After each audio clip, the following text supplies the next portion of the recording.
All praises to the Most High God of Abraham, Isaac, and Jacob.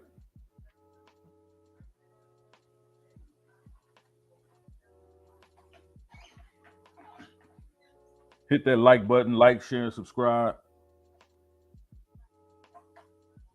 Professor Lovely Lady, I appreciate you for building in the building with us this morning. Appreciate you, sis. For those who are watching, Mongo Slave, peace to you, family. Glad to see you in the building this morning. Authentically Erica, appreciate you for being in the building with us this morning. And I say building, I'm not talking about the physical structure, but I'm talking about as we commune together and as we building on a higher plane, on a higher level, on higher consciousness. I appreciate you guys for being with us this morning. This afternoon, I should say. We're going to get it in, man. We're going to get it in. We're going to get right into this lesson. Let me prepare to share.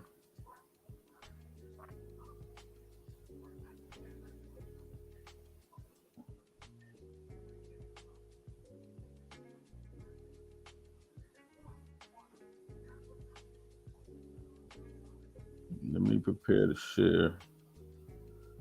Let me do it like this.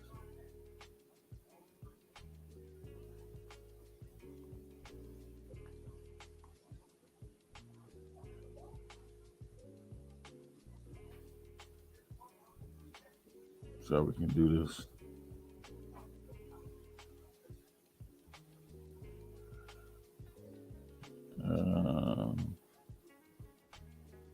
Here we go.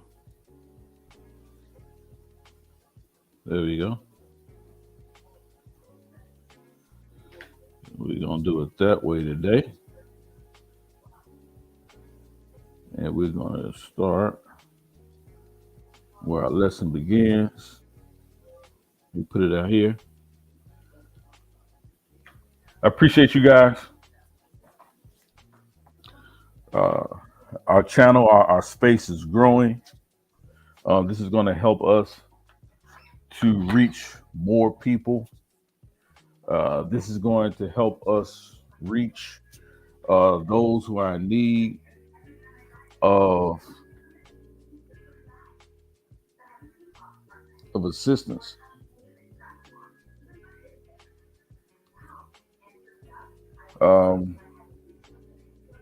I just want to make sure you guys I'm seeing what you guys are seeing.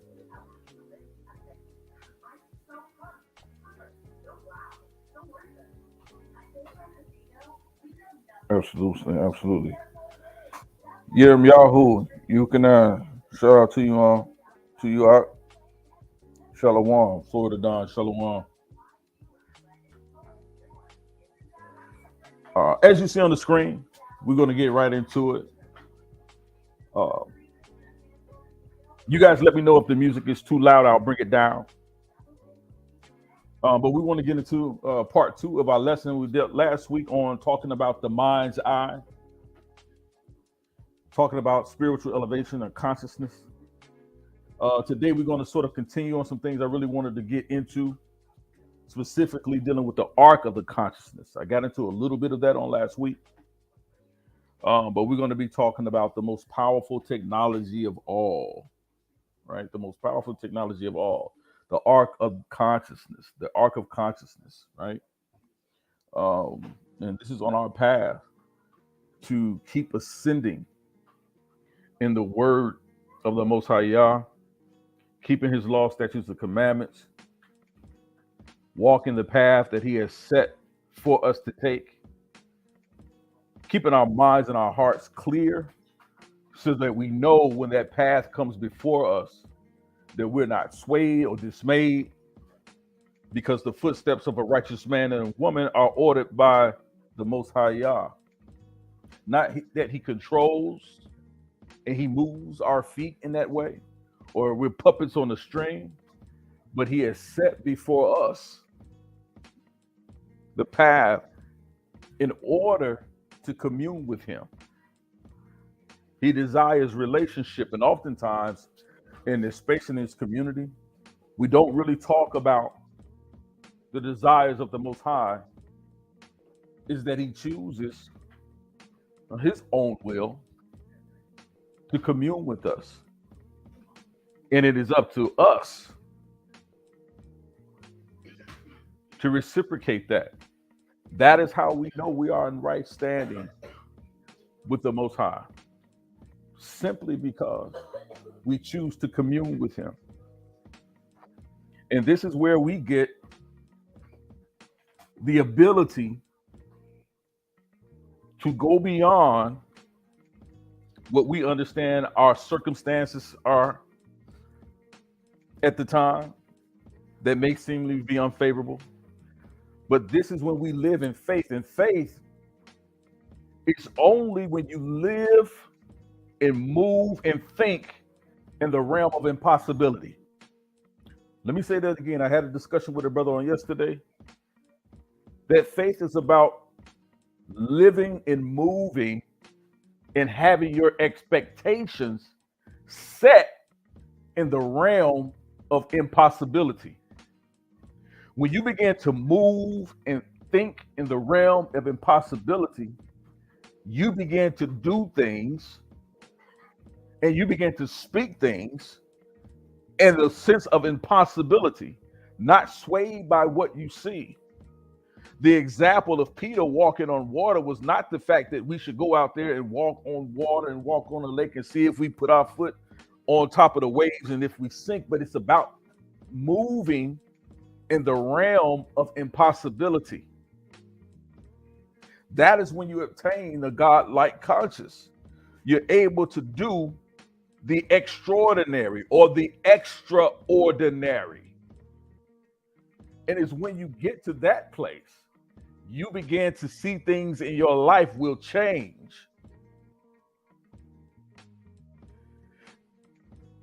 If you're looking for change in your life to happen immediately, you must do the extraordinary. Simply, how simple the extraordinary is simply change what you're doing.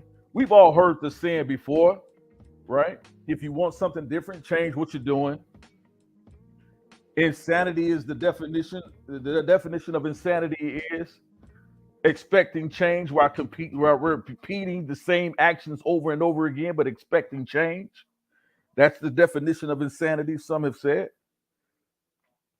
But we need to understand what faith is. And faith is moving again and speaking in the realm of impossibility. Once you live in that space, there is nothing too hard for you to accomplish. You want to go back to school. You want to finish your degree. You want to start school. It doesn't matter how old you are, what circumstances came up before in your past, what's facing you now. But if you want to move in the realm of impossibility, you have to begin to think. You have to elevate your thinking to a level that you can achieve that which is impossible. We talked about the Ashaya, which is the material world that we live in. Those circumstances that surround you may seem like it's impossible. Listen, my family's set. You know, I'm putting my kids through college now. I don't have the resources to further and continue my education, but I want to better myself. I want to give more study in the word, in the scripture. I can't find the time. I'm bogged down. Listen, there's nothing out of the realm of impossibility when you begin to understand that what the Most High Yah says about you is all about doing the impossible. It's all about doing the impossible. Shout out to you, Amjad. Hope I'm saying that right. I'm gonna ask you one day. It's about moving in the realm of impossibility. And oftentimes we talk about everything else in this community but faith. The book tells us that it's without faith, it is impossible. Listen to this. Without faith, it is impossible to please the Most High Yah. Why is that? Because he only operates in the impossible. Drake has a line in one of his raps, right? Drake. And he says, why would I have to pray, or why do I need to pray for something that I can just go out and buy? Right? That's not required faith for him. Right? He has the finances to buy whatever he believes his heart desires. But there are some things that his money cannot buy. Money cannot buy you happiness. Or let me put it this way. Money can buy you happiness temporarily, but it's not lasting. Money cannot buy you joy, which is your choice, regardless of your circumstances. You choose joy. Because most people, as I said before, are only happy when something happens, right? A teacher taught me that long years ago, right? And so, but money is fleeting. We talked about earlier in the week, what does it profit a man to gain the whole world but yet lose his soul?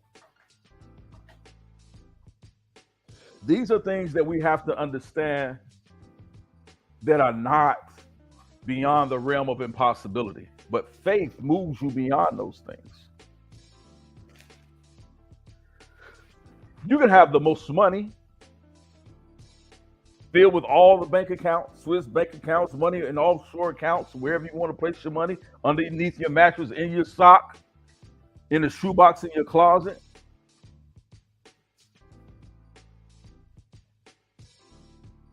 It could even get you to the finest doctors in the best hospitals. But money can't buy you healing. It cannot buy you healing. It cannot buy you peace.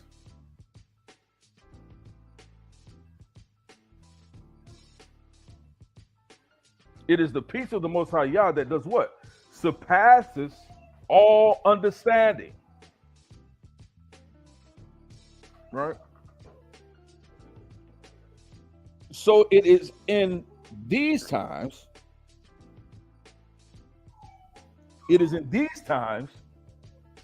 that we have to understand that faith is a power.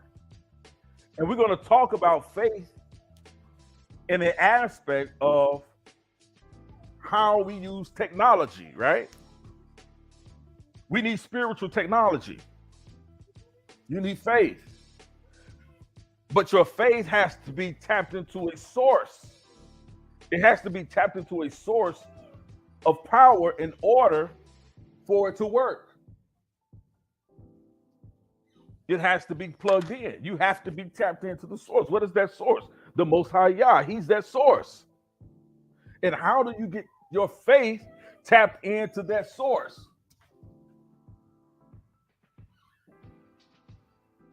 First, you have to be one with him. How do you become one with the Most High? You submit your will. We talked about this on last week. You submit your will in exchange for his. You say nothing other than what your Father tells you to say. You allow the Father to direct your path. You meditate on his word day and night.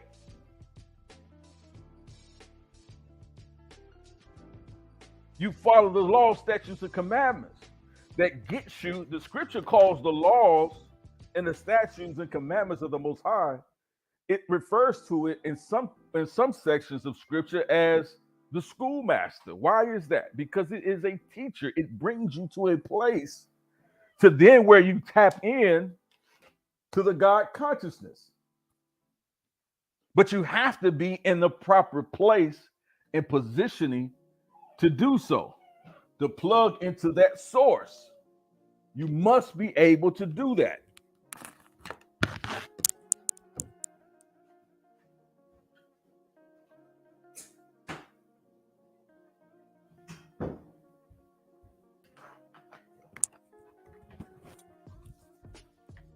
That requires peace of mind. It requires understanding. Shout out to you, KOT.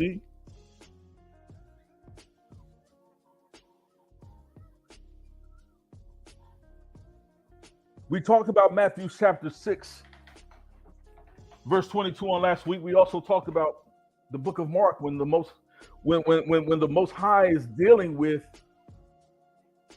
you to teach us on how to cast down every evil imagination, right? Every evil and wicked thought that rises itself up against the knowledge of Yahweh. And so we have to understand these things, that the battle has always been in the mind. It's your greatest, your thoughts are your greatest enemy to faith. Your thoughts can close the door on you walking into your realm of impossibility. Once you're able to wield the power of impossibility, you're unstoppable. And the only one that can stop you is you. The scripture says that the power of life and death lies within the tongue, and those that eat of its fruit, and those that partake in its fruit shall eat it. The power of life and death lies within the tongue. We talked about the tongue has no power in and of itself, but it's your thoughts that you manifest words. Your words manifest the actions, which gives rise to the tongue. And you either speak life or you speak death.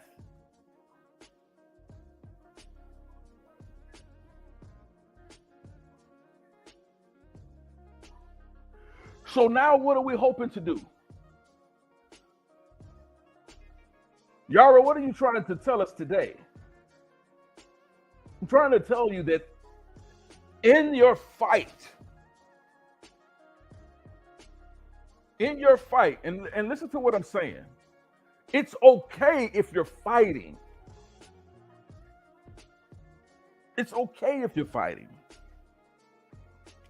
It's okay if you're struggling.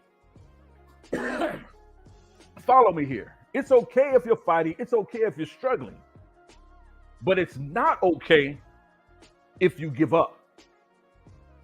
Because once you give up, you close the door on the impossible happening in your life.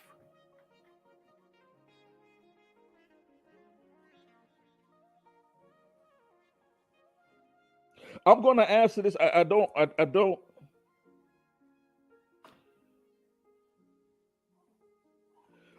always address the fact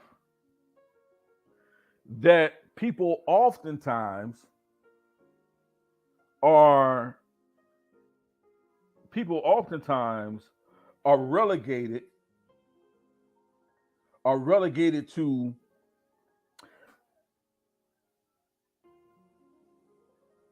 where other people see them. Simply because other people see you at a place where you no longer wish to be. Right? Because they see you at a place where you no longer wish to be. We oftentimes plug into that source instead of plugging into the source of the Most High Yah that says, my thoughts for you are good and not evil. Instead of plugging into the source where the Most High Yah says, I will make you the head and not the tail. I will make you the lender and not the borrower. See, oftentimes we plug into too many outlets and plug into the wrong sources. Sometimes you're only moved and you're shaken when people allow you or have you plug into the consciousness where they are. And I'm going to show you that how the fall of grace is just from one level of consciousness, a higher level of consciousness, down to a lower level of consciousness, right? And so we're going to get into the lesson now, specifically dealing with the arc of the consciousness and how we see this thing, right? And how we should begin to look at it, right? The Ark of the Covenant has always supposed to be symbolic of the human brain. The brain is not just a physical feature. It not only does it act as a receiver and transceiver of God's consciousness, but the brain houses some very special glands that serve as gateways between the physical and the spiritual world, right? We know these things. They always tell you about serotonin and dopamine and all of these chemicals that are released in the brain when you perform certain actions. They allow you to experience things that your soul and your mind is dealing with. It allows you to feel, to experience these things physically. But these things are often released because of a natural, of a spiritual or a conscious decision that you've made, right? Certain things, chemicals are released in the brain when we're faced with anxiety. But because things makes us anxious, then these chemicals are released in the body. Because things make us happy or give us joy, certain chemicals are released in the brain. When things makes us sad or we're depressed, certain chemicals are released in the brain, right? And so it's in these areas that we must understand that there is a spirit consciousness and a higher consciousness that even controls and connects to our mind, body, and soul.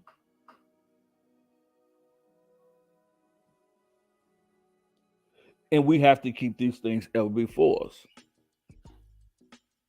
Shalom, Sister Aaliyah, Sister Cassandra, Mrs. Glad you're back in the building with us.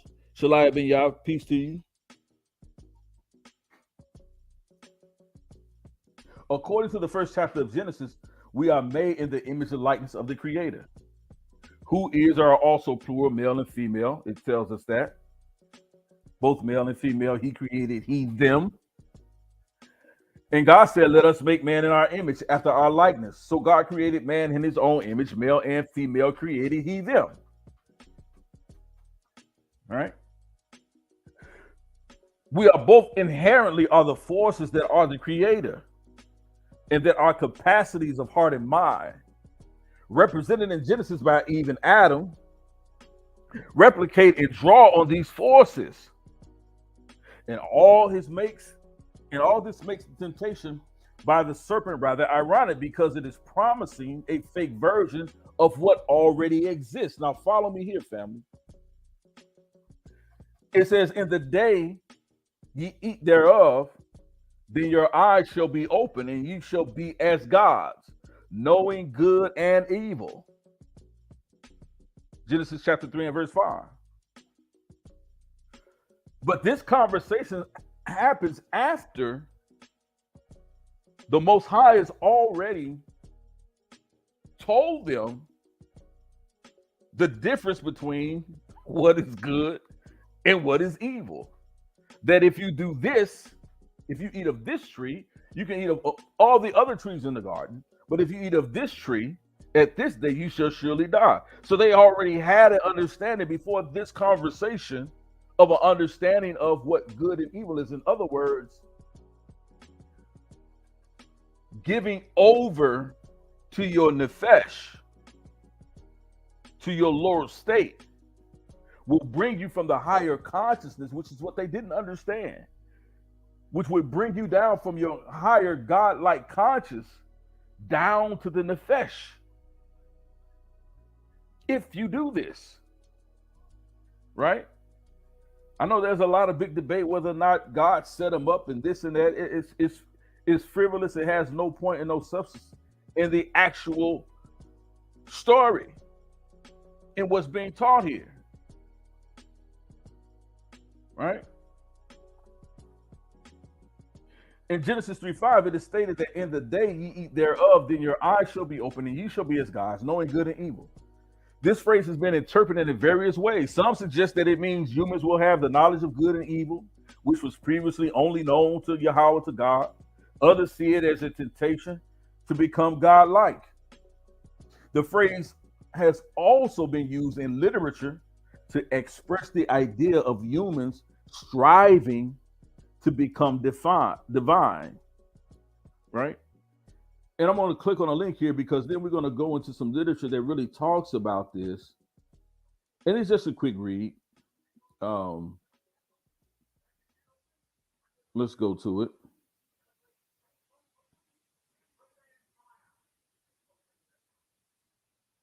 And let's see if it changes here.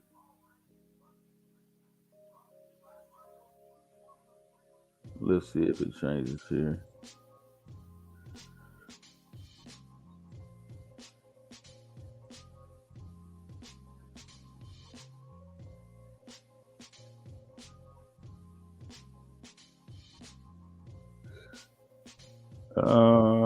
How can I get that to change here? Hold on 1 second. Let me see.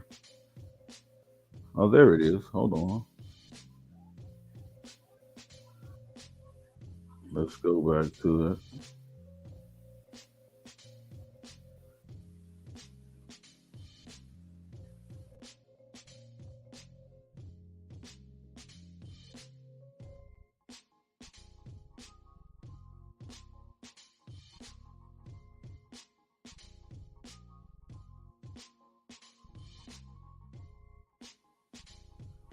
All right, that knocked me out. But let's get back to it.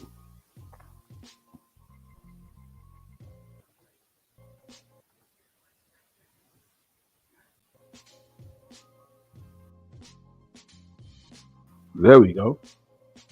So let's try this again.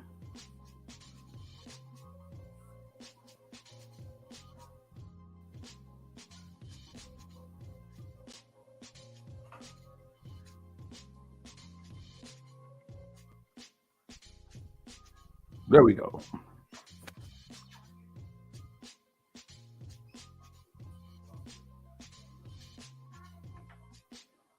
Here we go. I think you're back with me. You guys put a 1 in the chat if you can hear me.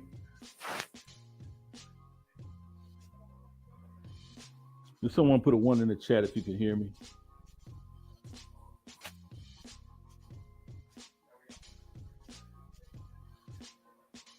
Appreciate you, Sister Cassandra.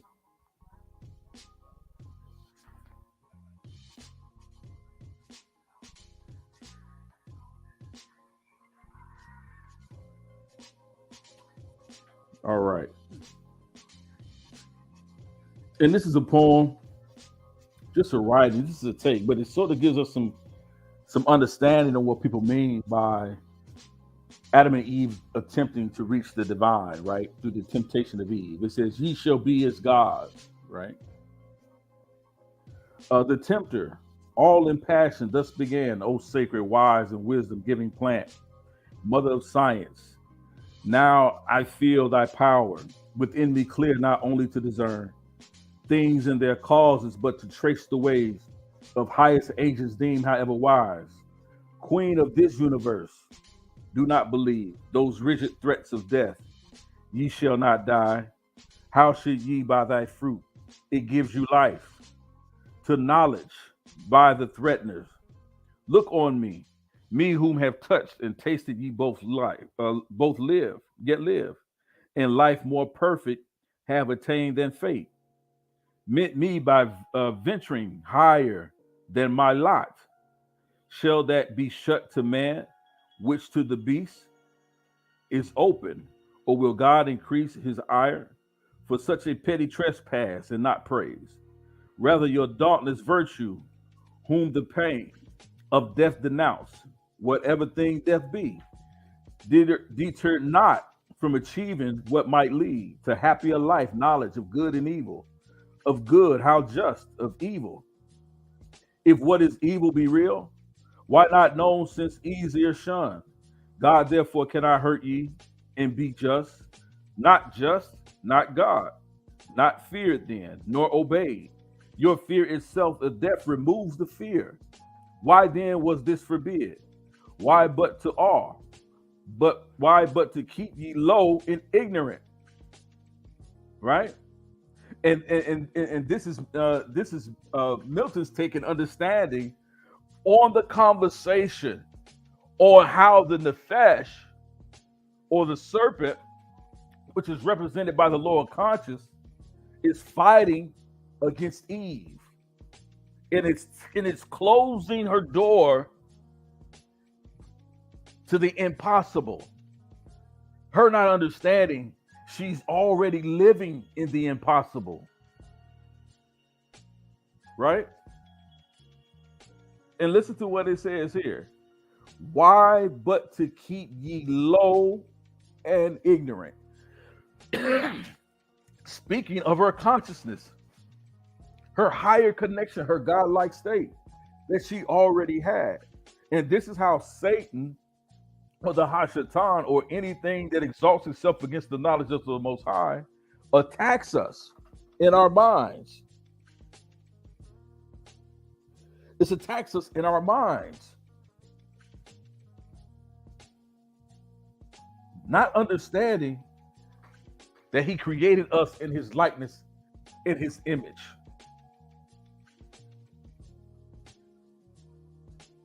We are Elohim. We are as gods. Shalakia. There's some water. We are as gods. We were created as gods. He gave us dominion over the sea, over the fowls of the air. He gave us dominion over the land. And who did he give it to? Not just man, but he gave dominion unto them, both man and woman. They didn't understand quite the power that they already had been given. The essence of the power, the godlike consciousness that had already been placed inside of them. They lost sight of that. And they closed the door on the realm or the dimension or the realm of impossibility. This is what the garden represented. The realm of impossibility. You had everything you needed in the garden. Everything was provided for you. Adam did not have to work by the sweat of his brow to feed himself and to feed his family. The scripture tells us that the dew, the morning dew, the moisture from the ground grew and vegetated the garden itself.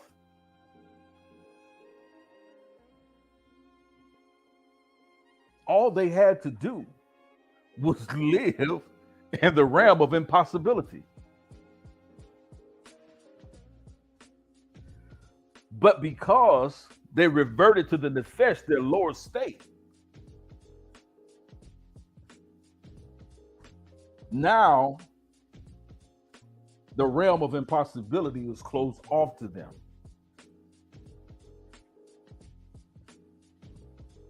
It could no longer be their place of abode. It could no longer be their heaven on earth.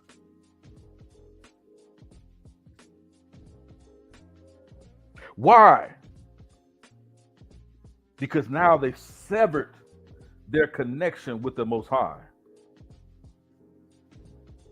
They severed their connection with their God-like conscience. Their ability to communicate with the Most High is now lost. And so even in the spaces that we're living in, the realm of impossibility is closed off to us from entering into that place, into that garden where everything for you has already been provided by the Most High.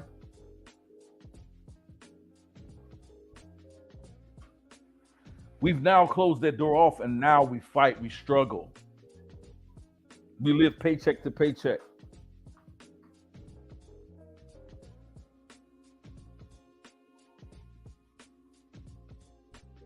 We're no longer able to do the things that we like to do or need to do.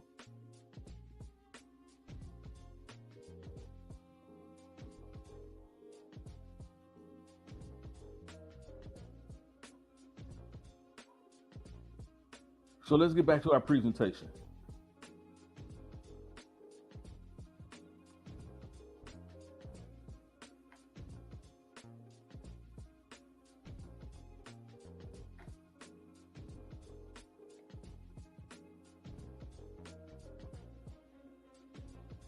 I'm going to get back into that.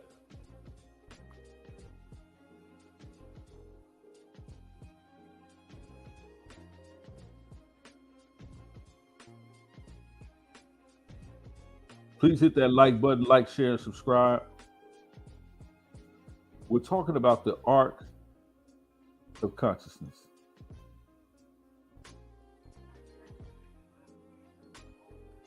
Let's continue. The phrase "as gods" means like gods, something pretend, something less than the real thing. But Adam and Eve were already creators or forces of the Creator. So the serpent, the nefesh, that lower state of consciousness, was offering a kind of swindle or a trick. A seducer is often someone who manages to make us feel that if we take whatever he or she is offering, whether literal sexual entanglement or a slightly too good to be true business deal, we will be initiated into a power that we didn't already have. That's what it wants us to make us think, that there's something greater than what the Most High has already given us. Right? We are offered fruits that we think will make us more potent. But the only reason we become entangled this way is if we have allowed our interior sense of alignment to falter, so that we forget we already had power anyway. The scripture says he created us in his likeness and in his image. And to them, he gave dominion, which is power, or dunamis power, which is where we get our term dynamite, the explosive understanding, the explosive power of thoughts and energy, ideas.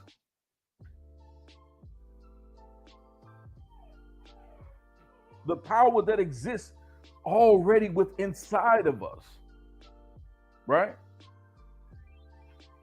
Is if we allowed our interior sense of alignment to falter so that we forget we already have power anyway. We can't be fooled by other people's scams if we're not participating in our own. And that's just the honest truth. A lot of us fall in these types of traps because we have not left the state of nefesh.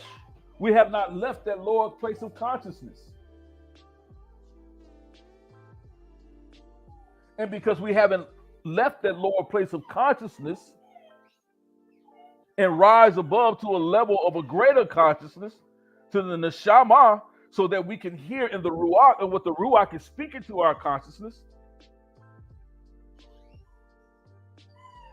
then we often find ourselves relegated to these scams. Listen, if you're always being scammed out of $1, if you're always being scammed out of $1, that's because you're always trying to make too many shortcuts. Too many shortcuts.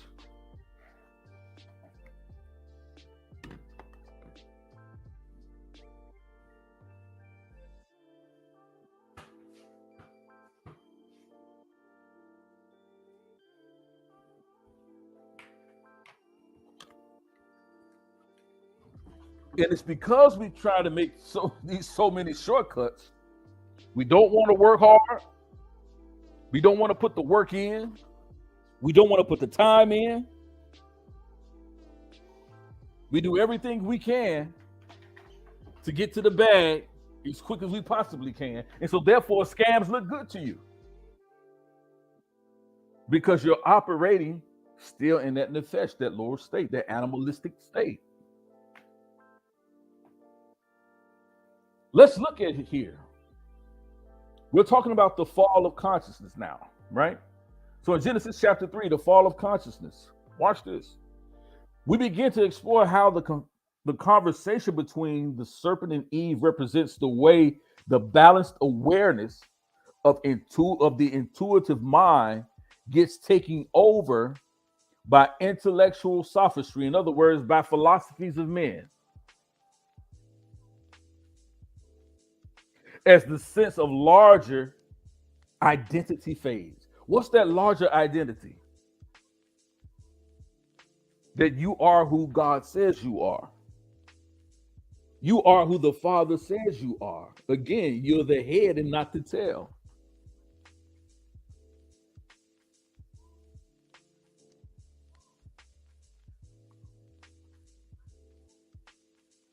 You should be the lender, not the borrower. You are the sons and daughters of the Almighty Yah. He says the cattle on 1,000 hills belong to me. Yeshua, Yahawashi, Jesus the Christ, whatever you want to call him, says this: if you ask your father for bread, would he give you a stone?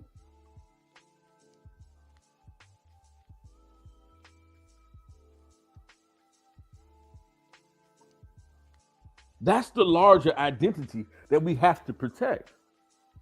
When folks stand up against you, if you're operating in your higher state, if you're operating in the realm of impossibility, you can walk right up to folks and say, you know what? I hear what you're saying, but I'm a child of the Most High Yah.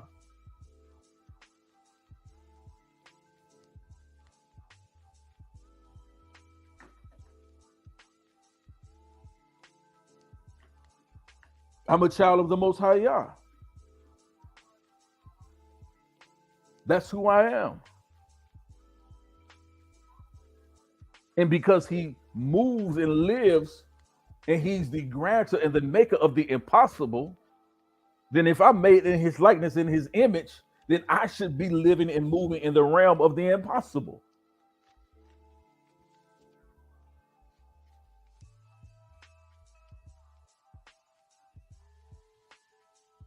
How do we get to these lower states?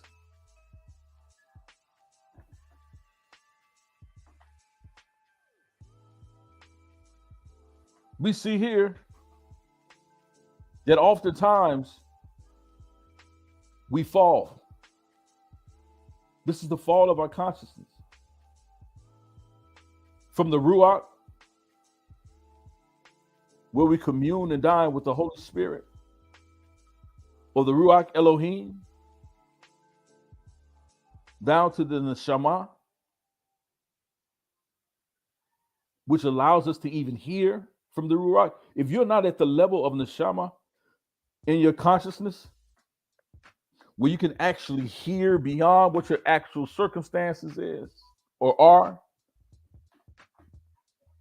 you don't even make it to the Ruach. You don't even make it to this level. But our fall is always swift. This is why in the book of Isaiah, when it talks about how oftentimes people equate this to the fall of Hashatan, right? or the fall of consciousness, right? The same thing we hear Christ talked about. He says, I witnessed the fall. What did he witness? What did he witness? A fall from God consciousness. Israel went from worshiping to idolatry, worshiping the Most High Yah, to idolatry, to wanting to be like the other nations, wanting to fit in. But you must understand that when you get to the level and get to the place of impossibility, no one around you, no one connected to you will look the same. Why? Because now you see with the eye of impossibility. Now you see with the mind's eye. You begin to see things as God sees things. And when you begin to see things as God sees things, then what ails the people next to you, what they read about in the news, what they hear about in the news, all of these things are not allowed to break you. They can't bring you down. Why? Because now you're living in the realm of impossibility. But if you're not careful, as Adam and Eve were not in the garden, they allowed themselves to fall from that godlike consciousness that the Most High had breathed into their nostrils, that high level of consciousness, and they fall from the Ruach to the Neshama back to their animalistic state of the Nefesh. That is your fall from grace. That is your fall from grace.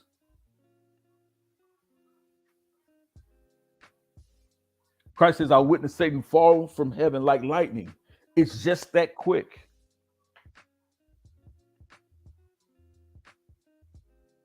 If you don't guard your heart and your mind, your soul and your spirit, if you don't guard it at all times, you can fall just that quick. You could be taken from one level of godlike consciousness, state of godlike consciousness, to a state of the Nefesh and begin to operate in the animalistic state.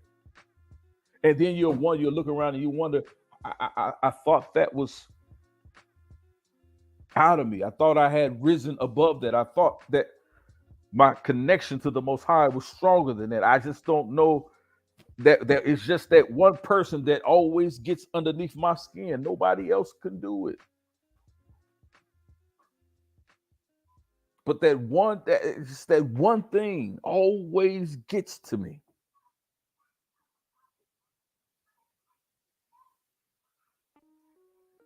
You haven't closed the door.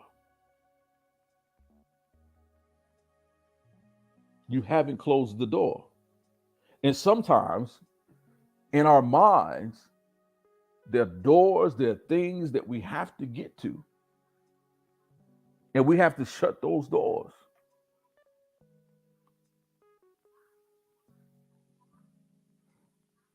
Because there's only one way to the Most High consciousness, to the Most High's understanding. The way to him is narrow. The road is narrow.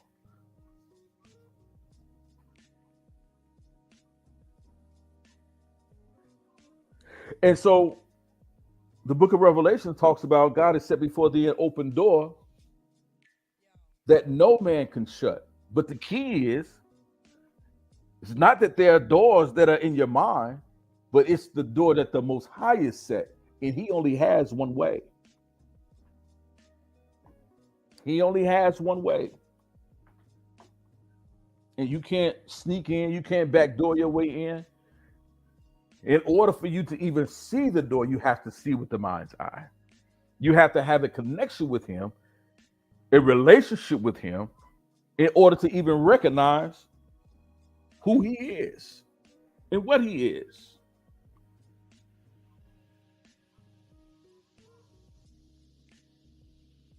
But you can't let the intellectual sophistry or the philosophies of men steer your mind.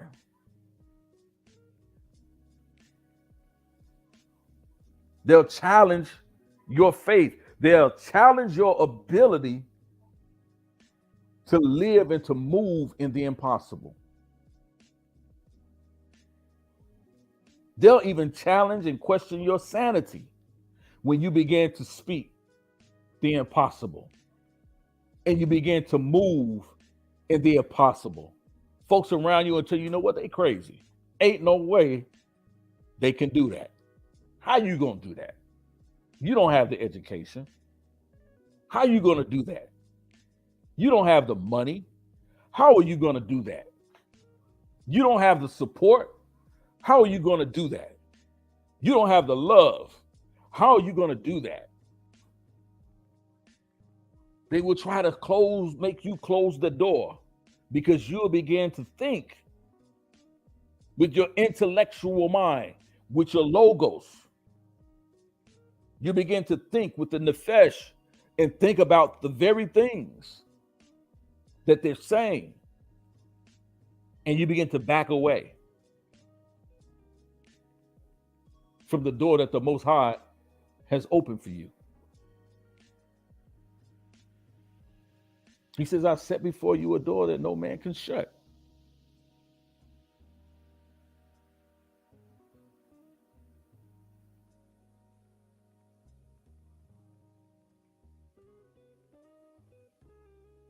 And that door is always available to you. But you have to decide to walk his path. That's the only way you get there. When you submit your will in exchange for his, that's how you get there. That's the meaning and the understanding that the way is the way to the Most High is narrow. The road is narrow. When the road is narrow, you ain't got a lot of room. You can't bring all your buddies and stay on and all y'all stay on the path. Some of y'all want to go when you're on this journey, you want to walk this journey, and I get it, but sometimes your girlfriends can't go with you. Your homies can't go with you. Sometimes your spouse can't go with you. Your children can't go with you. Oftentimes, the path to a godlike consciousness is a path that you walk alone.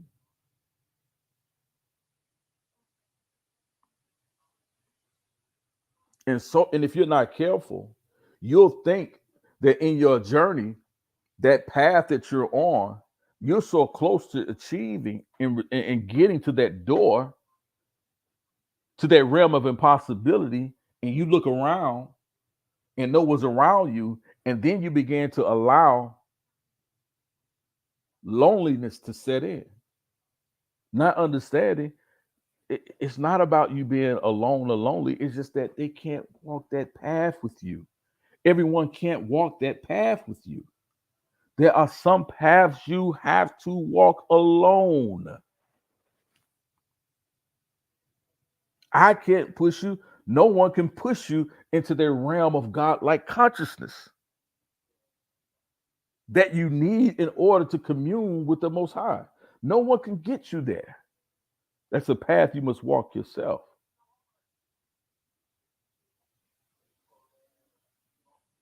And too oftentimes, we're looking for teachers, preachers, pastors, whatever you got going on in your life to get you there. I'm saying to you, let's walk the journey. I'm showing you the journey that the Most High has given me, and I'm laying out the path. Listen, there's a better way. But ultimately, you have to want to get there.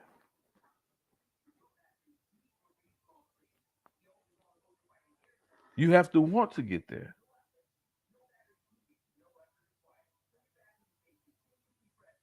Don't allow your consciousness, your place, your relationship with the Most High to fall.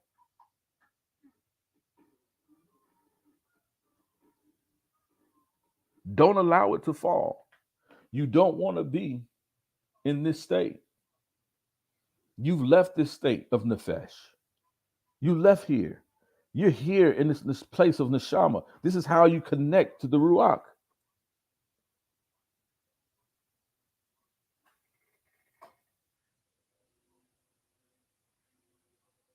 Don't allow that to be your story. Say, I have a story of the impossible.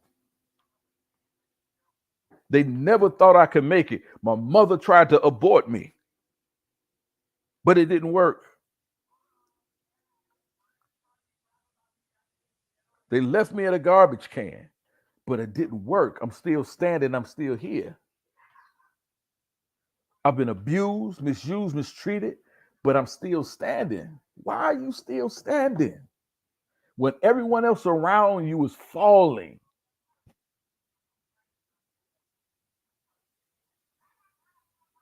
The Most High has a path set for you. Revelation chapter 3 says again, the Most High has a door open for you that no man can shut.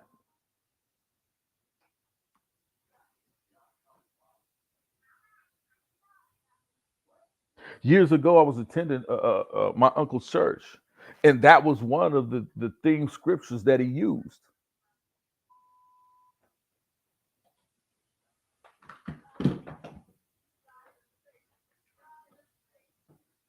Listen, that door is open, and because that door is always open for you, there's an illumination, there's a light, there's a knowledge, there's a sense of peace coming through that doorway that you can see.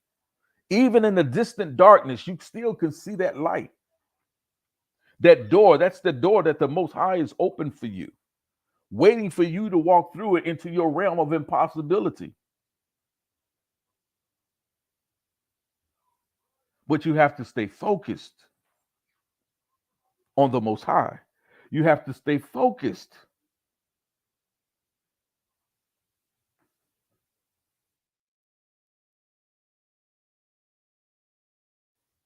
The very way we use our consciousness causes our problems.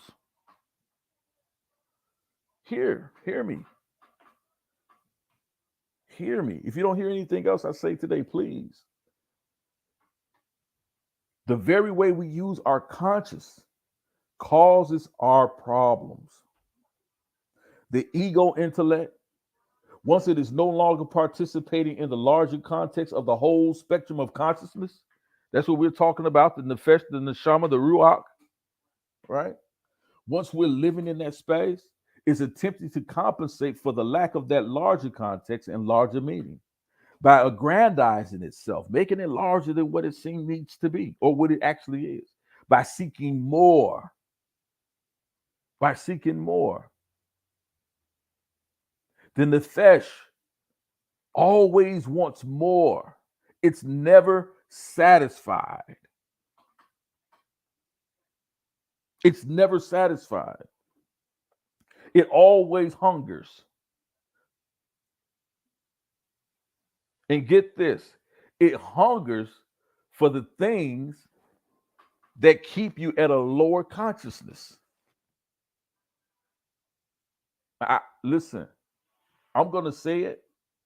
Sometimes you have a inappropriate sexual appetite. It could be for food. It could be for wanting to be desired. Low self-esteem, the ego intellect. Those things are designed to keep you at a lower state of nefesh, your animalistic self.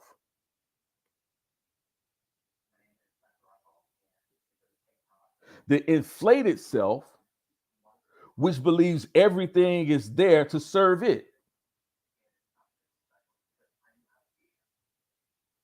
That's that nefesh. That consciousness causes a lot of problems in your life when you're operating in that low state, in that serpent state. The inflated self, which believes everything is there to serve it. Have you ever had a friend or you've been around someone that every time y'all get together, the whole night, the whole conversation is about them? They only want to talk about what's going on in their life. They only want to talk about what they're doing. They only want to talk about their wants and their needs and their desires and where they want to go, and where we should go is only means where I want to go.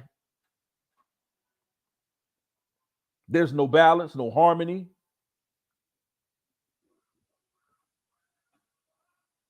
It's that inflated self. The nefesh does that.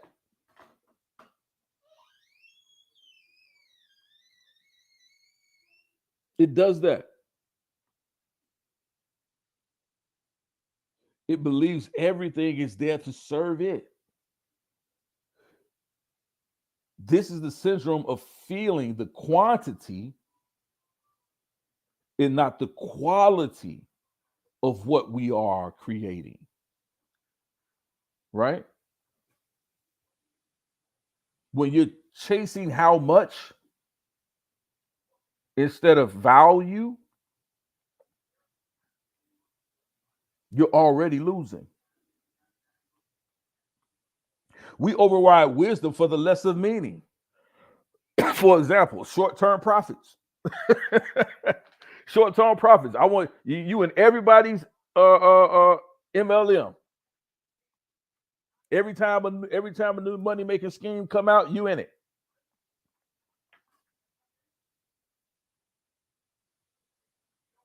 You know, everybody's get rich quick scheme pops up, you in it. And you go back to the back room and you can barely open the door because you got boxes and boxes and boxes of stuff for 5 or 6, 10, 15, 20 different Ponzi schemes and MLM and everything else. You got tons. Listen, I ain't gonna go there. You got tons of stuff that you invested your time and your money in that has not yielded you, I should say, the returns that you were hoping for. Why? Because you're chasing short-term profits. Taken in by the scam. And then what you do in order to get your money back, you condition your mind that short-term profits and scams is the way to get money back real quick. So now you got to put back the money back you took out of your 401k, or you took out of your retirement, or you took out your bill money you took out. So now you got to replace that. So now you got to come up with a get rich quick scheme of your own. You're not operating in the realm of impossibility. You're not operating in faith. The only reason why you involve yourselves in these types of scams and different things like that is because you're not operating in faith. You're not operating in the realm of impossibility. I know my rent is due, but the Most High, listen, I'm operating in my realm of impossibility. I know it's going to work out.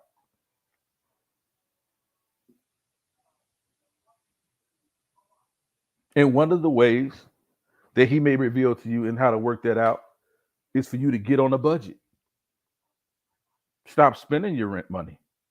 Stop eating out every day. Save you some money.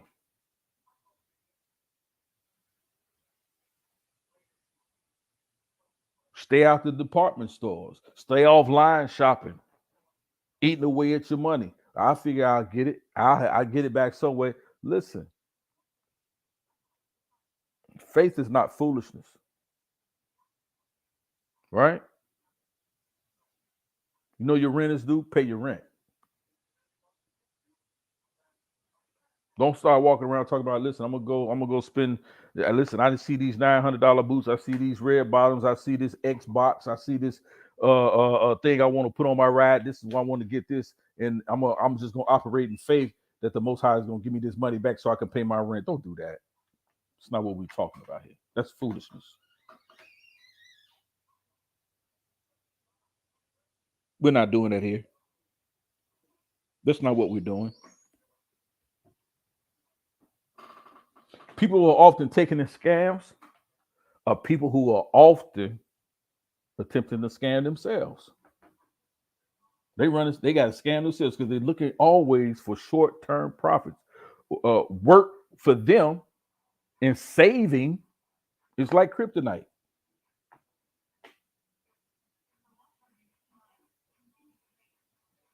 And so they develop an aversion to the understanding when the scripture says that a man who doesn't work shouldn't eat.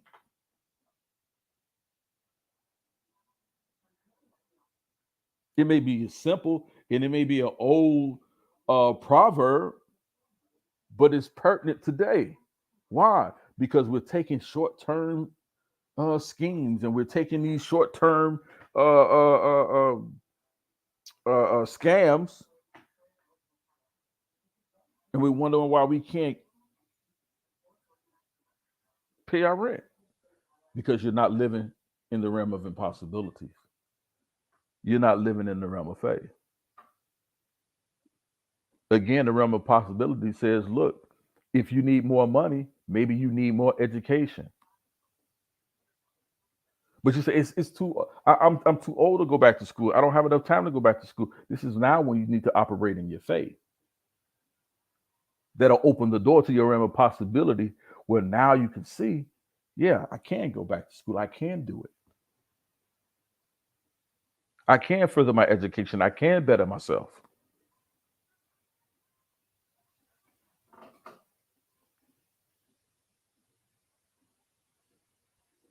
You know. Hey, I'm gonna tell you, Selah bin Yah.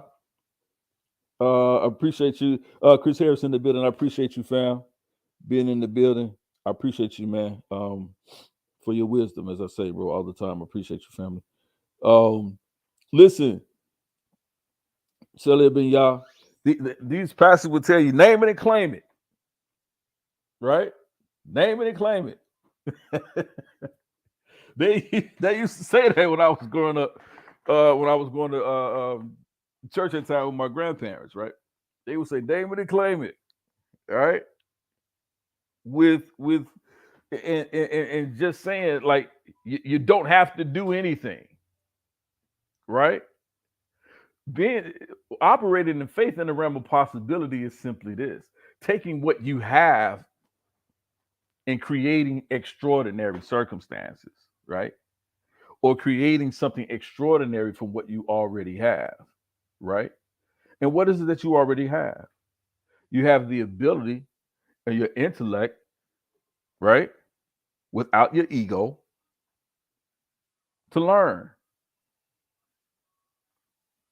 You need more money, go to school. Naming and claiming ain't gonna get you there. It's not gonna help you. You know, we can't do it. We can't do it that way.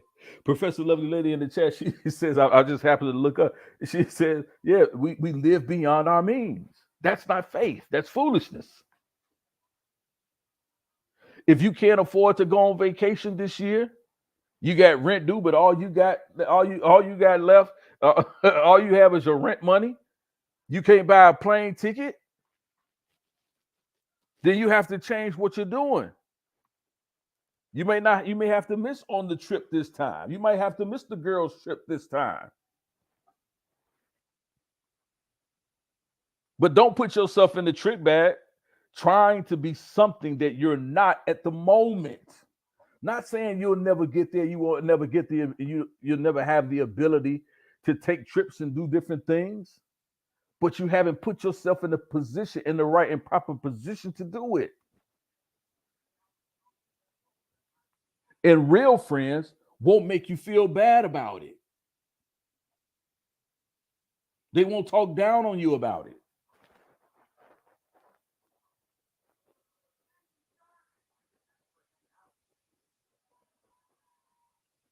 You got to be careful who you allow to speak things to you, even in your presence and outside of your presence.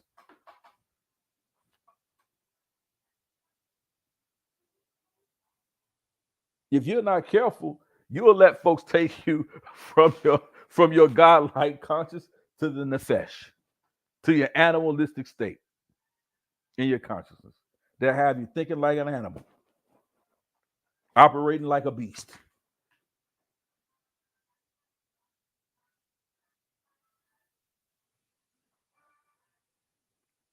Have you out in the fields with long talons and eating grass.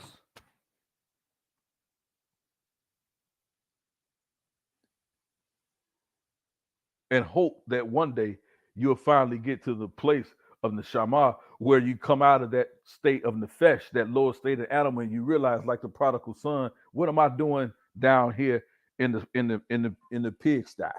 What am I doing down here with the swine? The lowest place you can be on this earth. You're down there swaddling with the swine and the pigs, wondering why you here in this place, why you sitting at this bar drinking alone by yourself.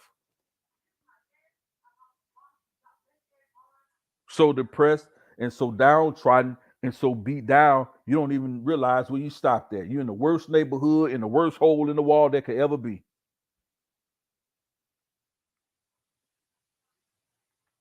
But you're sitting there alone because you're too depressed. Why?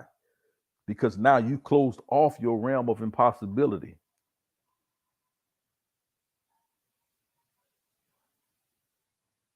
You cut off the ability to be greater than what you already are. You're already great.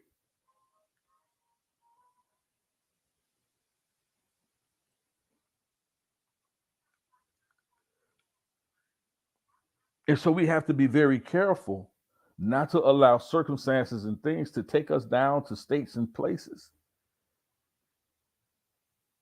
that you know you don't belong. Some friendships you got to let go sometimes. And it's not because you're better than they are, but sometimes that is, but to the degree where they refuse to leave that state. You know you tired of doing that same old routine when y'all going out. Y'all, you tired of it. It ain't profiting you nothing. You're tired, you're worse, you're more depressed when you get home, you're tired of it. But you don't want to feel like you're the Debbie Downer, you know? You don't want to feel that way. You're so concerned and worried about what other folks got to say so much. I'm telling y'all, people, get out of that.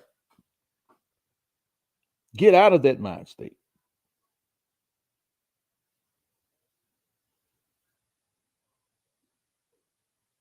Get out of that mind state. Let's continue. Quantity is only one half of the equation that makes up value. Quality is the other. Yet to state it in these terms distorts the reality of what is involved, because quality cannot be quantified by a mathematical formula, and it does not arise from intellectual efforts alone, but from out of the depths of the implicate order. Selling quality, selling quantity in its stead is trying to make up for the loss of wholeness by multiplying digits. So, in other words, people go out and they accumulate a whole bunch of stuff. They got 4 or 5 cars, 2, 3 houses, 900 pairs of gym shoes, right?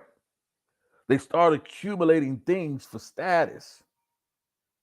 And they be tried in order, and they do this in order to take quantity to mask for the lack of quality.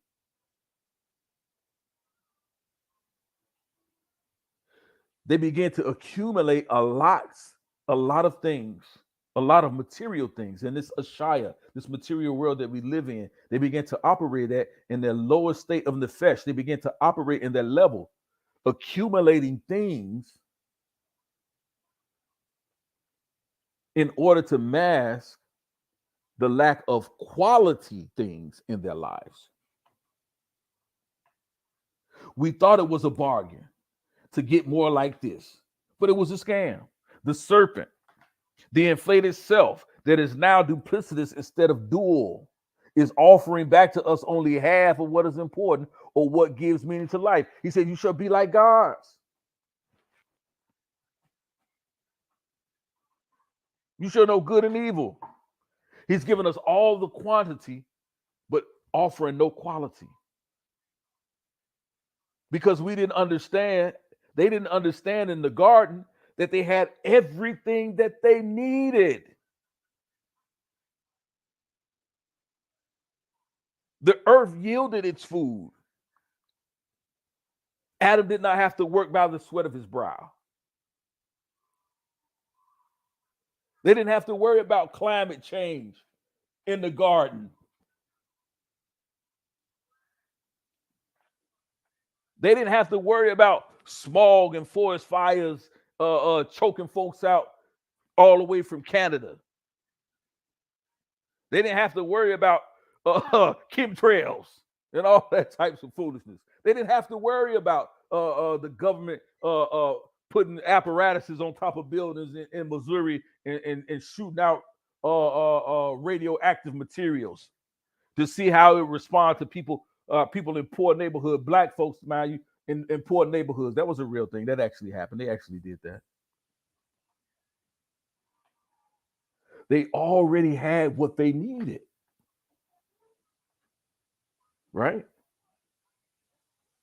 They were already safe in that ark, in that consciousness. They were already safe. But the serpent, the appeal to the inflated self of the nefesh.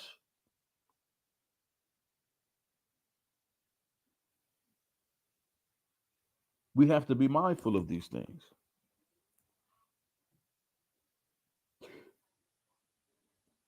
The Ark of Consciousness, right? Built by the children of Israel according to precise instructions.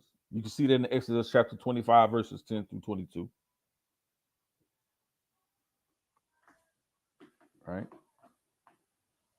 Hundreds of years after Abraham first moved his people out of Samaria, the mysterious Ark of the Covenant incorporated much of the symbolic significance of what I just talked about Noah's Ark, the garden, all this indicative of the same. And the Ark of the Rainbow, right? Its two ancient predecessors. The Ark of the Covenant was a gold-covered box topped with two gold cherubims or angels. It was carried through the wilderness by the priesthood and placed in the center of the tabernacle or portable temple. Whenever the company set up camp, the wings of the two cherubs formed a golden ark. We looked at that and we talked about that on last week. Formed a golden ark over the golden mercy seat or cover of the box. And it is the mercy seat where it talks about the presence of the Most High dwells. Right in between, or right in the middle, or right at the top in the covering of the two cherubims facing each other, whose wings would touch. Let's talk about the Ark of the Covenant, as its name implies, builds upon the rainbow as the sign of God's covenant. We understand that the rainbow was the sign that God placed in the earth, right? We see rainbows today. I've never seen a rainbow in a straight line, you flat earthers. Shots fired. Never seen a rainbow reflecting a flat earth plane. Never seen a rainbow in a straight line. Only in the comic books have I seen the rainbow bridge or whatever it is in a straight line, right? But every time we see a rainbow, it always has a curvature to it. Why? Because light is the spectrum of light is refracting, right, over the atmosphere, the moisture in the atmosphere, which is formed by the curvature of the earth. That's what you're seeing, right?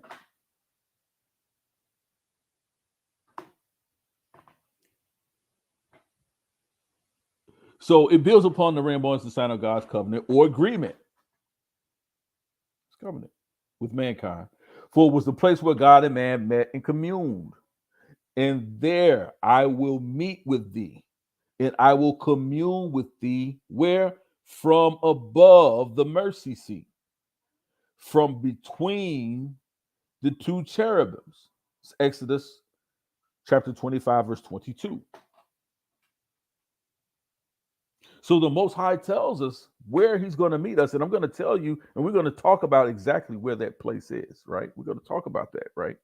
And there I will meet with thee, and I will commune with thee from above the mercy seat, from between the two cherubims. Exodus chapters 25, verse 22. Between the two cherubims.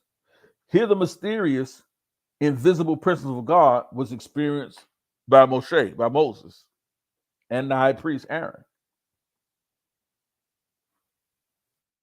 Right? And look at what we have here. We talked about that intuitive mind. I want to show you guys something. We're talking about that mercy seat, right?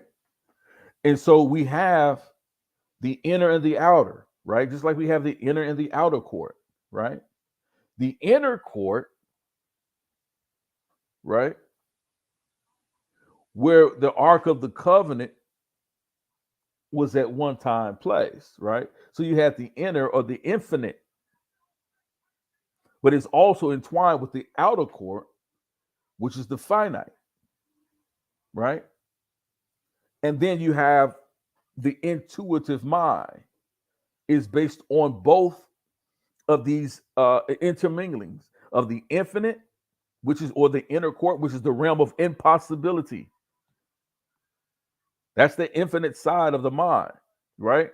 Or the inner court, right? It's the infinite realm of impossibility. And then you have the outer court, which is where you get to the nefesh, right? Which is finite. There's an end to that. There's an abasement to that. But both those together, right? When one is properly ruled by the other, right? When you allow your God consciousness, when you submit your will, your nefesh, when you submit your will in exchange for his, or you submit that unto him, right? By faith, now you're operating in the infinite. You're operating in the inner or the inner court. Now you're operating in the realm of impossibility. Now you're operating in the place, in the space, in the mind, in the intuitive mind, in your consciousness, where the Most High now can commune with you. But you must first come from here to here. Let's watch how this works in the natural, right? We still see it here, right? Now see that? Let's watch. On this side, you have the analytical thought, the left side of the brain, detail-oriented perception, ordered secrecy, rational thought, verbal, cautious, planning, math, science, logic, right field vision, right side motor skills, right? Those things. On the left side, you have the intuitive thought, the holistic perception, random sequencing, emotional thought, nonverbal, adventurous, impulsive, creative writing, art, imagination, left field, vision, left side, motor skills. Now I'm looking at just the two realms. They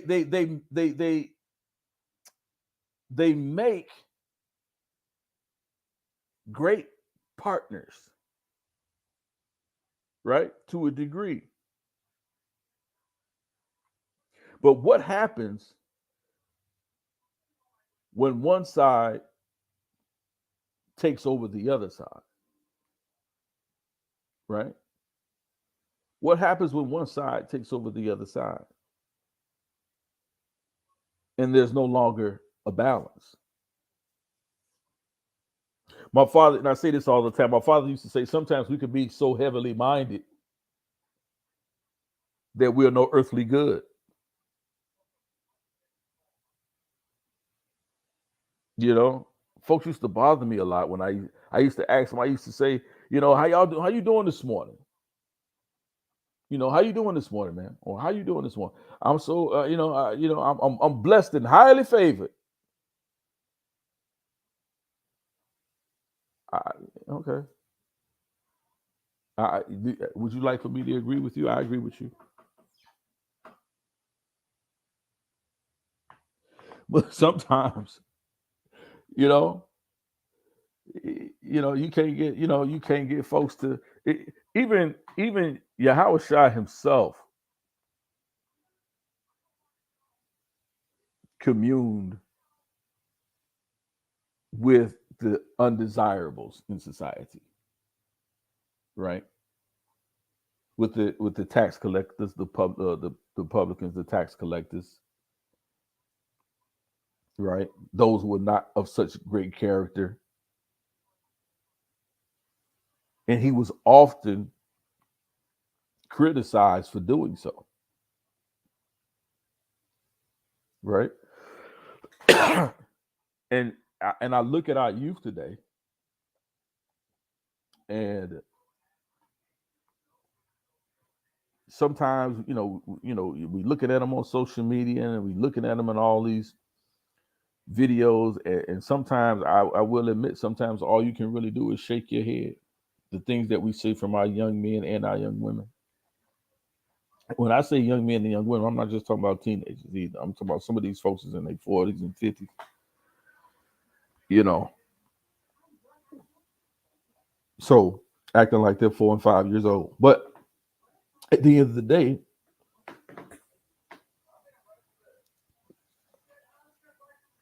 the Most High didn't discard those people.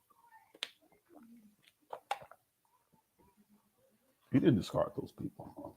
And so oftentimes we have our opinions about them because, we're so, righteous and so holy, and, we have keeping the law, statutes, and commandments. Some of y'all still eating shrimp, crab, and lobster. And I listen, I get it. And I'll address that one day.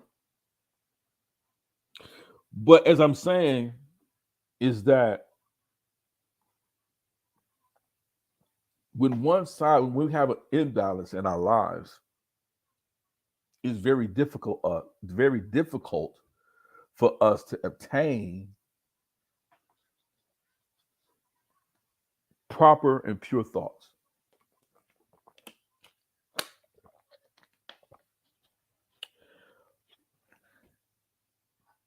Because now the intuitive mind is wrestling with the analytical mind.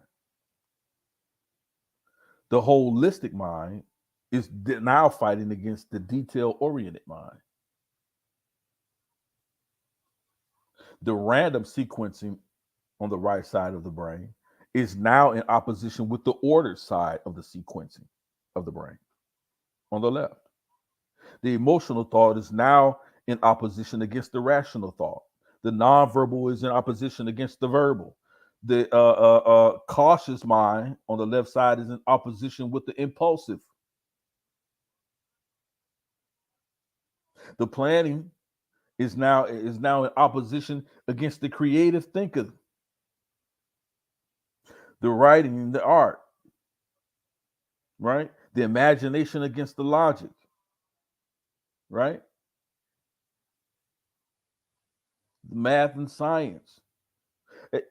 Let me say this. As believers in the Most High Yah, there's absolutely no reason for us to fight against certain aspects of science. And why I say certain aspects, I'm talking about those things that attempt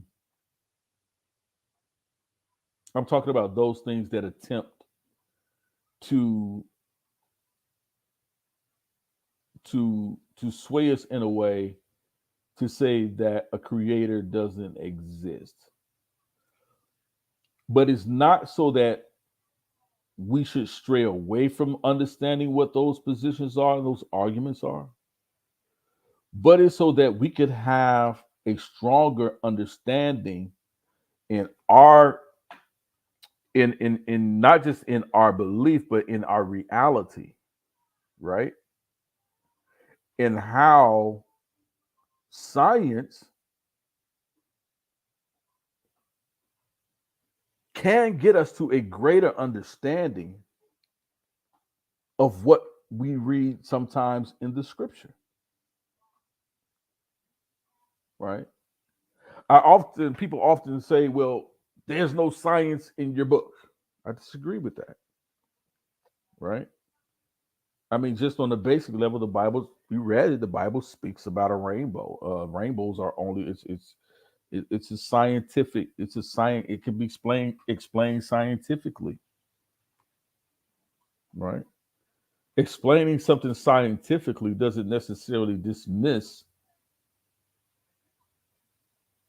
who God is or the truth of a God. It doesn't do that, right?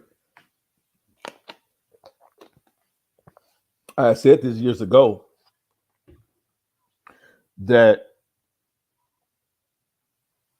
circumcision is one of the things that people often talk about as an identifier for uh, Israelites, and people look for that in various sources outside of the Bible, and people often push back and say, well, circumcision was practiced well before Israelites ever came on the scene. That is true. That is true. But what's more important and what's more special about our circumcision is that if, and I'm not aware, that in no other extra biblical source and no other culture, not in any written in papyrus or written in any cuneiform or written in any, it's not spoken about in the Rhine papyrus, not spoken about in the in the details in the writings of what is it, Eclipsius, right? Not any of the writings of Imhotep, not in any writings that talks about circumcision in the way that our book describes it. The difference is circumcision is a law to be done on the 8th day. That's important. That sets our practice of circumcision in the scriptures apart from any other culture that ever practiced circumcision. Why is the 8th day so important? This is what science can tell us. Science tells us that on the 8th day after a child is born, vitamin K in your blood spikes the highest on the 8th day after birth. Vitamin K in your blood, 8 days after a child is born, vitamin K in the blood spikes the highest. This is a scientific fact. Why is that important to understand scientifically? What does vitamin K do? Vitamin K is what's in the blood that causes what we call scabs, right? It's the highest spike of that vitamin K in your blood occurs only on the 8th day after childbirth, and it's what causes wounds to immediately begin to heal. How did the Israelites know that in the scripture, that circumcising on the 8th day, not just performing circumcision, but circumcising on the 8th day? So although science proves that is the best time to do it, it also tells me that is divine knowledge. Someone was in tune with the God conscious to teach them that specifically on the 8th day, you should perform the circumcision. Right? You're going to tell me no other culture observed that? They didn't record it if they did. But it's only in the scriptures, only in the Torah, that's actually recorded. So when you tell me that there's no science in the Bible, I didn't say it was a science book, but when you say there's no science in the Bible, you can't really make me follow that argument when I absolutely see science in the Bible, right? Or divine knowledge, right? But let's continue. So these things that we see have, as we see, a spiritual function and a natural function, right? The arc of the consciousness. Between the two arcs of the cherubim's wings, again, this echoes the shape of the vesica. And I was going to put that in here, but I didn't want to get too bogged down in that. I'm going to tell you what the vesica is. The vesica is this image here, where you see the two entwined things. And I'm going to show you something as well. Oftentimes, Christians, during the time of the Christian movement, I'm going to show y'all this shape right here. Follow my cursor here. You see that? This shape right here, where they intertwine, and it goes down here, and then from this point, it comes around here where it intertwine, and comes around here. Just this image right in here, where they intersect, that's the same image that they would use for Yahawah or Yeshua later on in Christian lore, right? This, they often call it a fish, but it's not representation of a fish. It's really not a fish. It's not Pisces. It's not a fish, right? But it's actually this term here, this shape of the vesica, right? And that's the intersecting curves of the consciousness. That's this. That's where it intersects at, right here. This is called the vesica, right? And this is what is represented later on about a high level of conscious teaching or consciousness. That's what it's symbolic of. It looks like a fish, but it's not a fish, right? The vesica and the intersecting curves of the consciousness, where the non-dimensional meets the dimensional. Where are we talking about the non-dimensional? Right here. This is the non-dimensional, but this is where it meets the non-dimensional. This is the dimensional.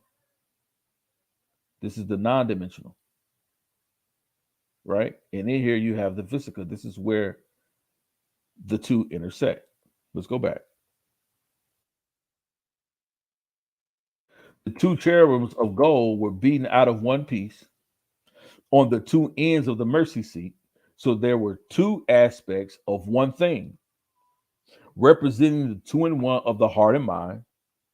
This recalls the meaning of the Egyptian glyph and our consciousness forming the mouth of the creator, where the forces that are the creator emerge in our given expression, right? And so when we talk about the Egyptian glyph, we know that there were, if you study the Hebrew, if you study the ancient Hebrew language or the pictographs, they often use Egyptian hieroglyphics, but they didn't carry the same meaning.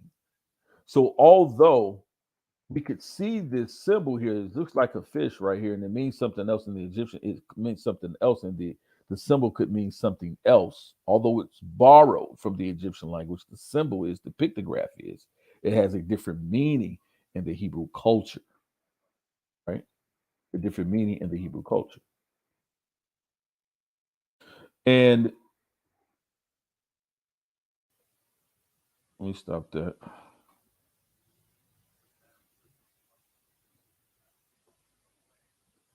And so oftentimes, what we see and what we do is just basically a journey or a path or striving to move in faith, to operate in faith.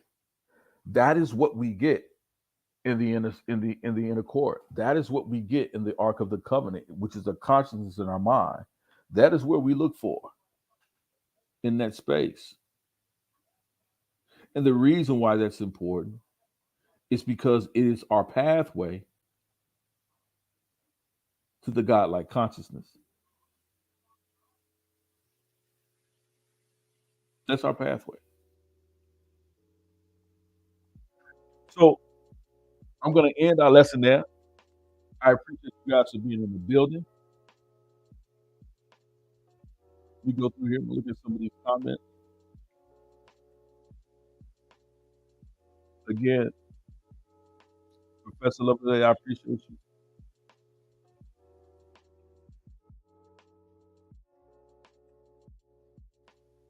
Again, Mongo Slade, thank you for being in the building, my brother. I appreciate you. Authentically, Erica, I appreciate you as always. Thank you for your support.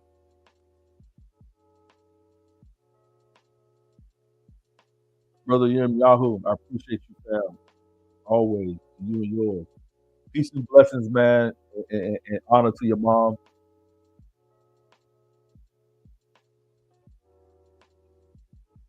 Appreciate you guys so much. Brother says, hey, Yara, will you do a show on what's going on in Nigeria? If you heard about what's going on, I have. Another brother reached out to me about that as well. Um, I'm scheduled to come back on. I'm almost going to come back on in an hour.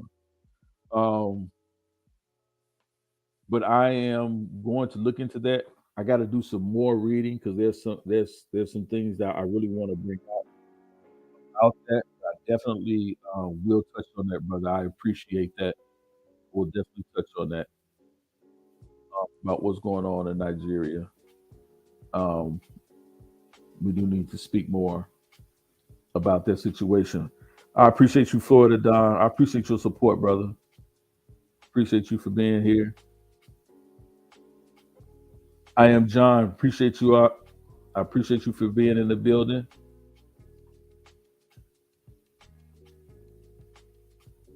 Yeah. He is. Yeah, he is. But I understood. I understood. But definitely, I am John. I appreciate you for being in the building, brother. Our sister professor, a lovely lady said, yes, faith, faith, faith, faith. Faith is the living, is living in the realm of the impossibility. Once you begin to live in it, breathe in it, eat it, sleep it, once you live in that realm of impossibility, once you condition your mind that you move and you operate in the impossibility, there's nothing too hard for you. There's nothing too hard for you. That is faith. Living in the realm of impossibility. Hey, brother. He's talking about tapping into Shaya. Yep, definitely gonna get into that too. I'm gonna bring that back around too. For those who missed that lesson, we actually went into the understanding of that as well. Yep, absolutely. Professor Lovely Lady. Shout out to you, KOT. I appreciate you, fam, for being in the building. Yep.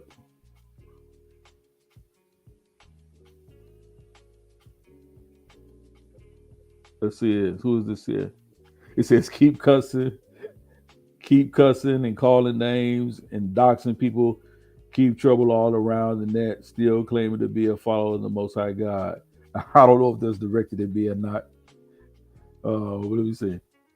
Does prayer and self does prayer and self-accusing spirit play into it, Yara? Does prayer and self-accusing spirit?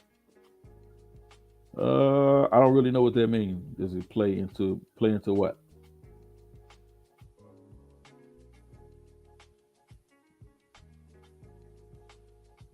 Yeah. But anytime you're operating in a self-accusing spirit, right? This is what is taught about that Hashatan is an accuser of the brethren, right? That's a level of consciousness where you're not understanding who the Most High has already declared you to be, right? So self-accusing or self-condemnation is not of the Most High, right? That works against everything that the Most High is trying, a place the Most High is trying to get to you to move and operate in, right?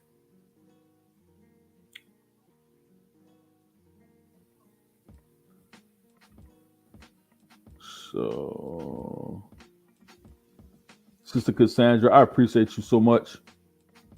Thank you for being here. Thank you for your support. Always love, prayer, and love. Always. Salia bin Yah, I appreciate you. Shalom Aleichem.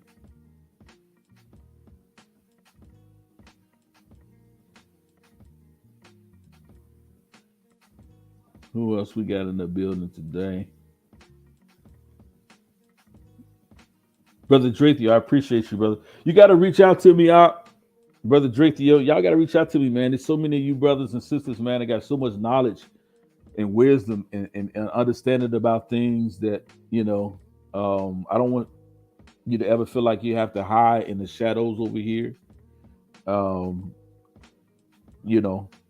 Let's talk. Let's share. We can all learn from each other, and let's build. Let's build. Let's build. Let's build. Sister Cassandra, I appreciate you. And I'm going to be sharing some things later on. I really appreciate you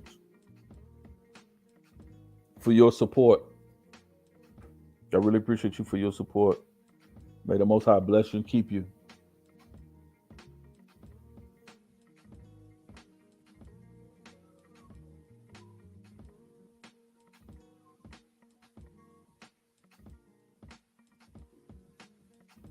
I do have PayPal. I appreciate you as well.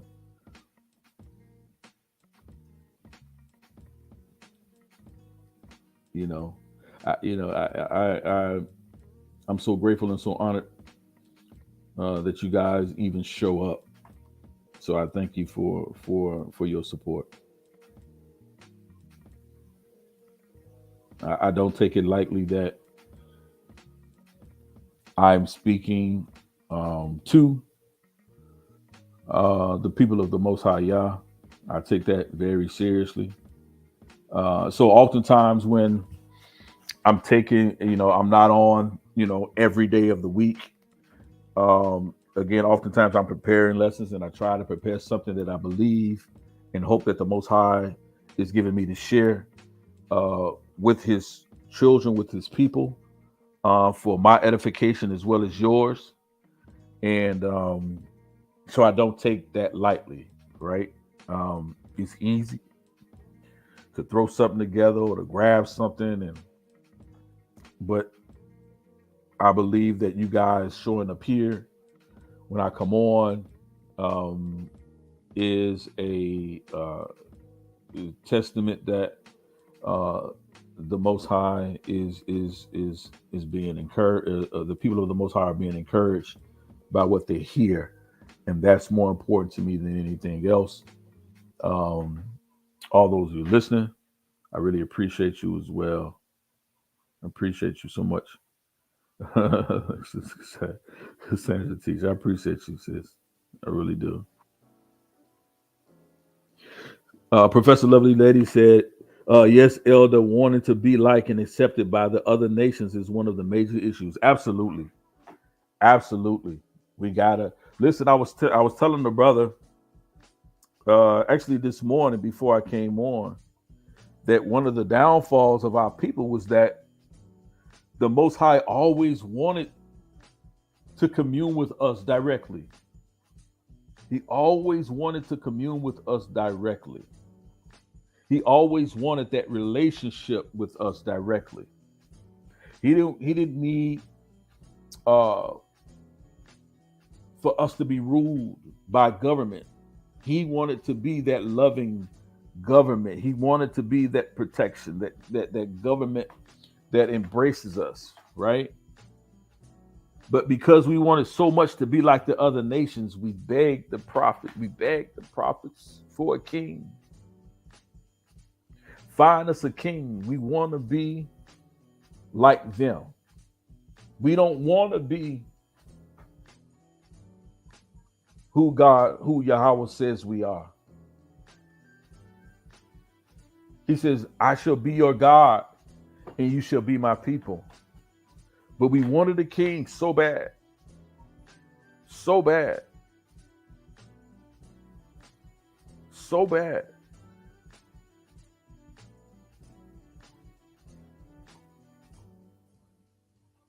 And it keeps us in a place wanting to be like the other nations. The Most High has never called us to be like the other nations. He called us to be a set apart people. He called us to be unique. He called us to be the people of impossibility. That's one of the things that we read in the scriptures, especially coming out of the Exodus, going into the time of Judges. They heard about the exploits. They heard about our God that went before us. They heard about those people who God goes before them.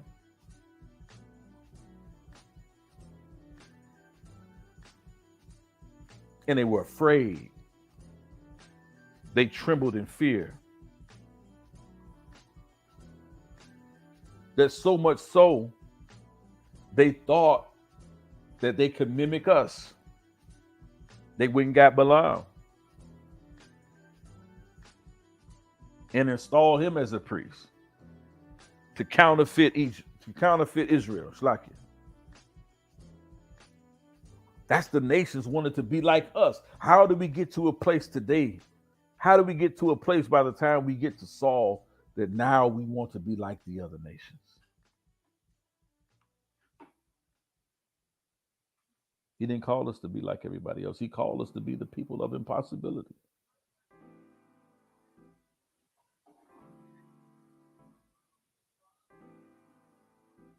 He called us to be greater than what the world and then how the world saw us.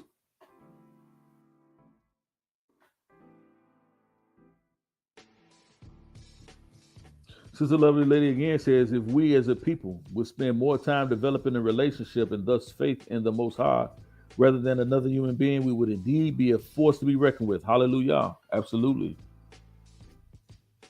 Absolutely. Relationship is important. Relationship is needed. Shout out to you, Chris Harris. I appreciate you, brother. I appreciate you, brother.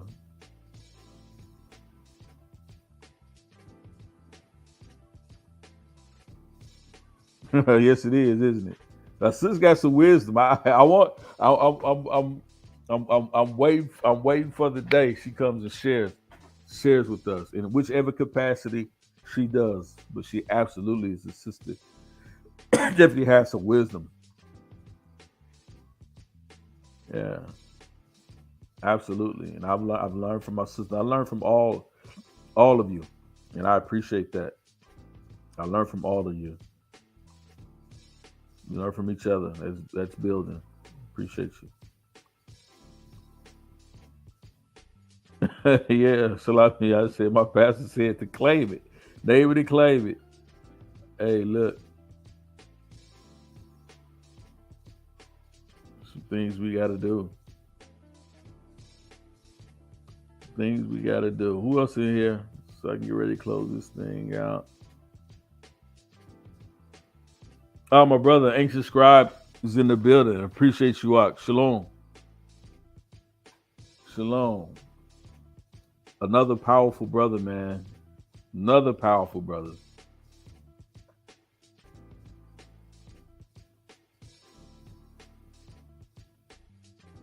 Indigenous black man, peace to you, shalom. I call him the silent scholar. Another intelligent brother, man. I love the spiritual enlightenment and the intelligence of the people in this platform that comes to this platform and in this chat.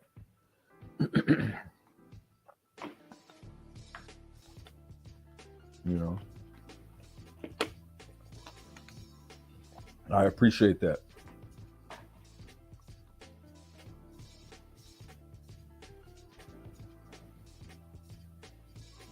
Again, Sister Cassandra, as always, I appreciate you as well.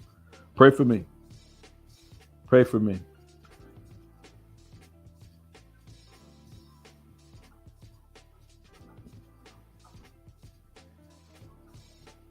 Again, please like, share, and subscribe.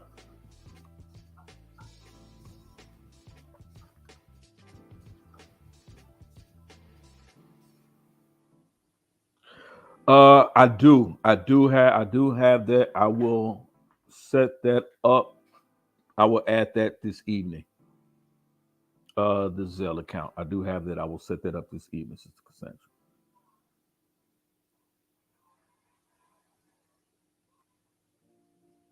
I appreciate you, sis.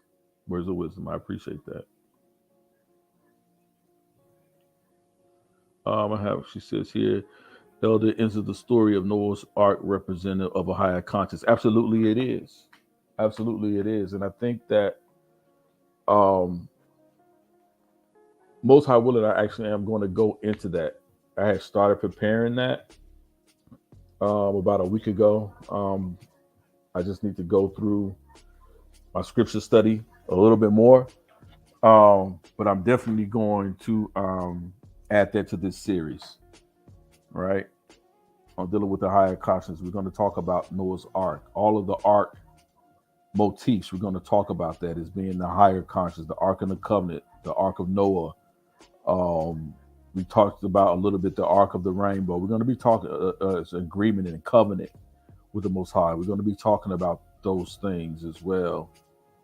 And we're going to be talking about that. Actually, sometimes I go into this thing. I have to deal with Noah's Ark at times with kid gloves on because of my perspective that I take and understanding with the scripture. Because I do, I do have a teaching on that. But in regards to that of the higher consciousness is one I'm working on now. But I'm going to talk about the Ark. I'm going to talk about that. It's going to be interesting. It's going to be very interesting. I'm going to talk about the Ark. I found myself locking horns unintentionally at times. With folks who are, of other, I would say, Israelite paradigms, right? Because of what the Most High has given me to teach and bring to His people. So, things I say at times get to be for them a little bit controversial. So, got you, sis. I appreciate that. I will set that up. Yes, and I'm definitely going to do that. We're going to be bringing the understanding of Noah's Ark, that motif, into it as well.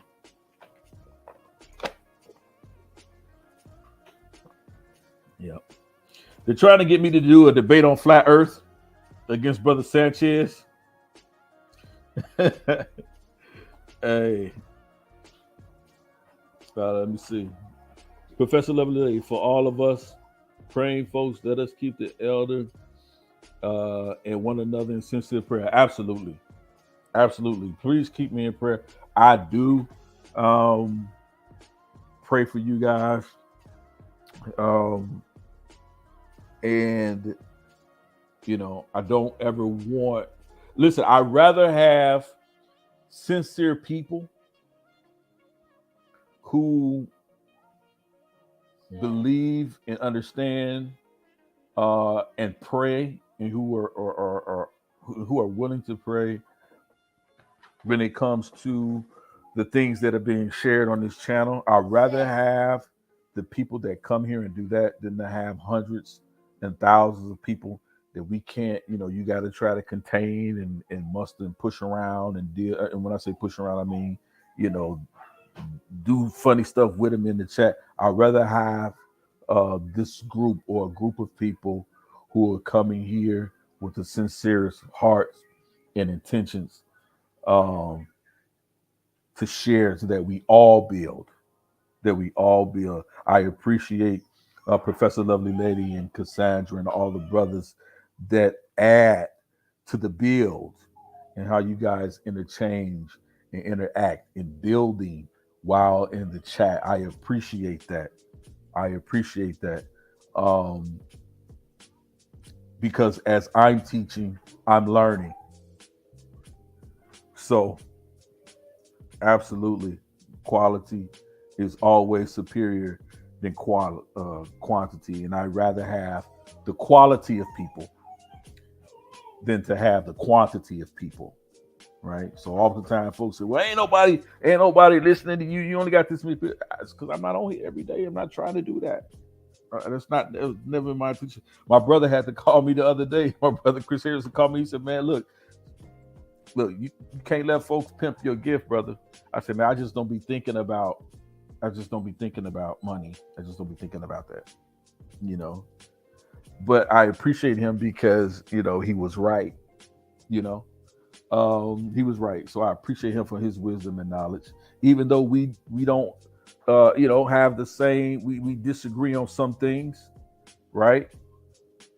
Especially when it comes to the scriptures, we have a disagreement, but I can still call him my brother. Why? Because I believe he has a pure heart, right? When it comes to dealing with me. Now, what y'all done with other folks in the past, look, you can't don't make your enemy my enemy, and I won't make my enemy your enemy. Let's just worry about us building together, right? So this is how, this is how we're going to try to build this channel with quality people who can actually add to the lesson, add to the build, as my brothers and sisters do often, right? And then the love and the respect that is shown, so that's why I try to not do. And y'all have to help me, right? Y'all have to help me with that, and call me on it too. Please call me on it too, because I try not to do the where I get to a level of confession into that self, that grandiose and self, where I want to just bang on somebody because I don't like what they said, right? I want to get away from that space, right? And stay away from that space. I don't mind going to other people's channels and sharing knowledge, but they always attempt to attack, and so I try not to really, stay in that space, because I'm always hoping someone's going to learn. They're going to learn something that's not going to have them bring me accolades, but it's going to help them in their understanding about the Most High, and bring them and draw them to the Most High. That's my intentions. Somewhere that can help them in their their daily life. So, with that being said, peace and blessings, family. I'm scheduled to come on in a little while. Look for the notification. If not, I'll see what we do. But definitely, thank you guys for tuning in. Peace and blessings, family. Keep ascending.